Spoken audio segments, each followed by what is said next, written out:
You ever have those thoughts, the ones you kind of wrestle with privately? The ones you wouldn't really say out loud because, well, they touch on some uncomfortable truths about human nature. Maybe contradictory ones. We all do. Yeah, definitely. Well, today, we're actually digging right into that. We're looking at Fyodor Dostoevsky's Notes from Underground. It's often seen as this key book, a cornerstone, really, of existential literature. Mm-hmm. And just for context, existentialism deals with things like, individual freedom, finding meaning Mm-hmm. in a world that maybe doesn't just hand it to you. Right, the big questions. So this deep dive, it's based on excerpts and analysis of this really profound novel. Our mission, basically, is to pull out the most important ideas, the surprising bits, and give you a shortcut, maybe, to understanding its complex themes and why it still matters so much. And Notes from Underground, it came out in 1864. It's a really pivotal moment in Dostoevsky's writing. You could almost see it as a kind of prelude, setting the stage thematically for the huge masterpieces that came later. Like Crime and Punishment, the brothers Karamazov. Exactly. And the whole book, it's essentially one long, dramatic monologue. It's delivered by this bitter, unnamed guy, a former civil servant in St. Petersburg. We just call him the Underground Man. Okay, so the structure of the book is really important, isn't it? It's split very deliberately into two parts. Hmm. And they work together in a pretty clever way. Part one, called Underground. Hmm. It doesn't feel like a story. It's more like a flood of ideas, almost a rant. That's a good way to put it. It's basically a philosophical confession. He's not really telling a story yet. He's just launching this relentless attack on the popular ideas of his day. Like Enlightenment thinking. Precisely. That whole 18th century idea that human reason could fix everything, lead to a perfect society. Yeah. He attacks that and utopianism in general. He just rails against this notion that you can neatly categorize people or perfect them just through logic. So his main point there is pretty bold, especially back then. He's saying free will, irrationality, even suffering. These aren't bugs to be fixed. They're, like, fundamental to being human. And trying to engineer them out to make us purely rational, that actually makes us less human. Exactly. It dehumanizes us, in his view. That's a really defiant stance. And he sums up that, stubborn individuality with that unforgettable line. Oh, the tea quote. Yeah. I say, let the world go to hell, but I should always have my tea. Classic. Really captures it. So yeah, this first part, it is dense, it's abstract, no doubt, but you really need it to get Dostoevsky's challenge to this whole Western idea of progress and rational self-interest. He's basically shouting that our messy, irrational core will always, always break through no matter how enlightened we think we are. Which is, yeah, a pretty unsettling thought, even now. Okay, so after laying all that philosophical groundwork in part one, Dostoevsky totally shifts gears in part two, apropos of the wet snow. How does he use the story here to, show us what he means instead of just telling us? It's the demonstration. It becomes visceral. In this section, the Underground Man starts recounting these, deeply humiliating and self-sabotaging things that happened 20 years before. They're concrete examples of the abstract ideas from part one. And wow, what examples they are. You see him being incredibly petty with old schoolmates.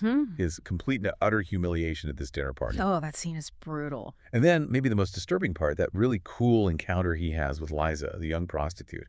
His self-destruction, his pride, his emotional instability. It's all just laid bare. Agonizingly so. It's quite striking how perfectly these stories illustrate the themes he was ranting about earlier. It goes from the theoretical to the painfully personal. Which brings us right to those core themes. Let's unpack them a bit. Alienation and isolation seem huge here. This narrator, he lives almost completely cut off, socially and psychologically. What does that actually look like for him? Well, he actively avoids any real human connection. He pushes people away. And what's maybe even more twisted is that he seems to take this kind of perverse pleasure in his own misery. Like it proves something. Yeah, almost like it validates his uniqueness, his individuality, sets him apart from this world he seems to despise.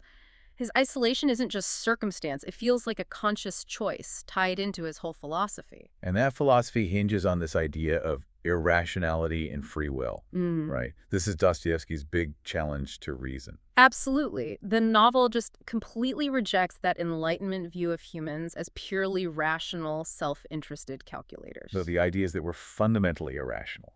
Deeply irrational, Dostoevsky suggests. We often act directly against our own best interests. Why? Simply to assert our free will, to prove we're not just piano keys being played by logic. There's that quote about destruction. Right. The underground man asks, essentially, man likes to make roads and to create, but why has he such a passionate love for destruction and chaos also? It's a question that really hangs in the air. It gets at something dark in us. Definitely.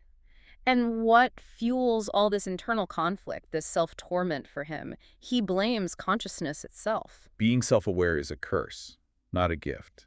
For him, yeah. Unlike an animal just existing, he sees human self-awareness as this constant burden, a torment. How so? Well, this hyper-awareness, it leads him into this state of psychological paralysis. He thinks Yeah. too much. He gets so tangled up in doubts and second-guessing and endless internal debates that he can't actually act authentically in the world. He's trapped in his head. You can kind of see reflections of modern anxiety there, that feeling of being overwhelmed by self-analysis. Totally. Analysis paralysis, as they say. And this view, this deep skepticism about human nature, leads directly to his attack on utopian ideas. He's pushing back against those theories, common then, that said if you just organize society rationally, meet everyone's material needs, people will naturally become good and reasonable. Yeah, theories like Chernyshevsky's, the rational egoists. The underground man completely rejects that. He insists, no, man will always want to prove he's free, not just a cog in a perfect machine. Even if proving it means doing something completely irrational, self-destructive, or even cruel, something that makes no logical sense in that perfect utopian world. It's a really potent argument against any system that thinks it can fully contain or predict human behavior. A very powerful critique. Okay, let's zoom in on the man himself then, the underground man. Hmm. He's often called one of the first anti-heroes in modern literature. Yeah. What makes him so groundbreaking? Well, he's this bundle of contradictions. He's clearly intelligent, extremely self-aware. Painfully so. Painfully so, yes. But at the same time, just dripping with bitterness, spitefulness.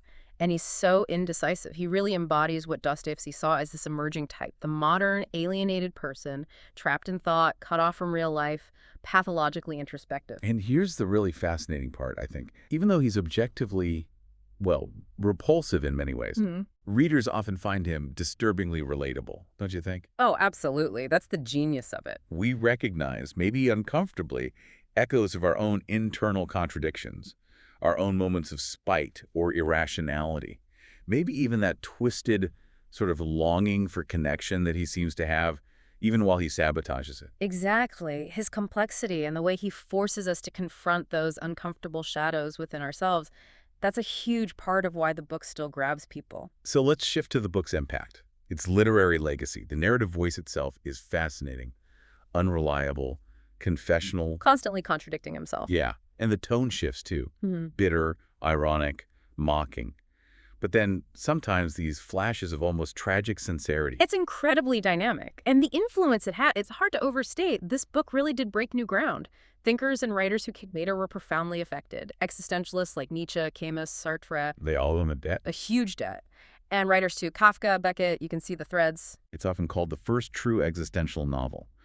And it's doing this critique of pure reason before Nietzsche or Freud really got going. Right, and it's this deep psychological portrait that really anticipates the concerns of 20th century modernist literature. So connecting this to the bigger picture, its impact is still felt today. Absolutely, across philosophy, psychology, literature, even political thought.